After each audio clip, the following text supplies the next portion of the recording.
അസ്സലാമു അലൈക്കും വറഹ്മത്തുള്ളാഹി. ഇത് കിസ്റ കൊട്ടാരമാണ്. കിസ്റ കൊട്ടാരം നമ്മൾ മദ്രസയിൽ നിന്നൊക്കെ പഠിച്ചിട്ടുണ്ടല്ലോ, കിസ്റ കൈസർ കൊട്ടാരം. ഹബീബായ തിരുനബി സല്ലല്ലാഹു അലൈഹി വസല്ലം തങ്ങൾ ജനിച്ചപ്പോൾ ഈ കൊട്ടാരത്തിന് 14 വിള്ളലുകൾ സംഭവിച്ചു എന്നാണ് മുഅ്ജിസത്തായിട്ട്. വിള്ളലുകളൊക്കെ ഇപ്പോഴും കാണുന്നുണ്ട്. കുറച്ചൊക്കെ തകർന്ന് തരിപ്പണായി പോയി ബോംബിങ്ങിലൊക്കെ.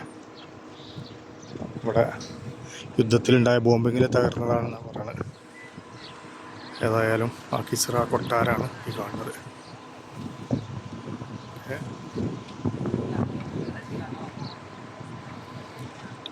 ഇത് സൽമാൻ പാർക്ക് എന്ന് പറയുന്ന സൽമാൻ അൽ ഫാരിസ് റളിയല്ലാഹു അൻഹുവിൻ്റെ മക്ബറക്ക് ഏകദേശം അടുത്താണ്. അതാ കാണുന്ന മുന്നാരാണ് സൽമാൻ അൽ ഫാരിസ് റളിയല്ലാഹു അൻഹുവിൻ്റെ മക്ബറ. മക്ബറയുടെ മുനാരാണ് ആ കാണുന്നത്. അതാ കാണുന്നത്. ഓക്കെ, സൽമാൻ പാർക്ക് എന്ന് പറയുന്ന സ്ഥലത്താണ് ഉള്ളത്. അതിൻ്റെ ഏകദേശം ഒരു 1/2 കിലോമീറ്റർ ഉള്ളൂ നേരിട്ടാണെങ്കിൽ.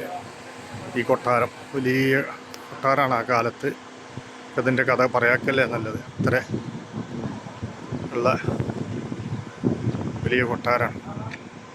അതാ കാണുന്ന വിള്ളലുണ്ടല്ലോ, അതൊക്കെ റസൂലുള്ളാഹി സ്വല്ലല്ലാഹു അലൈഹി വസല്ലം തങ്ങളെ സമയത്തുള്ള 14 വിള്ളലുകളിൽ ഒന്നാണ്. അത് ആ ഭാഗത്ത് പോയാലേ കാണുള്ളൂ.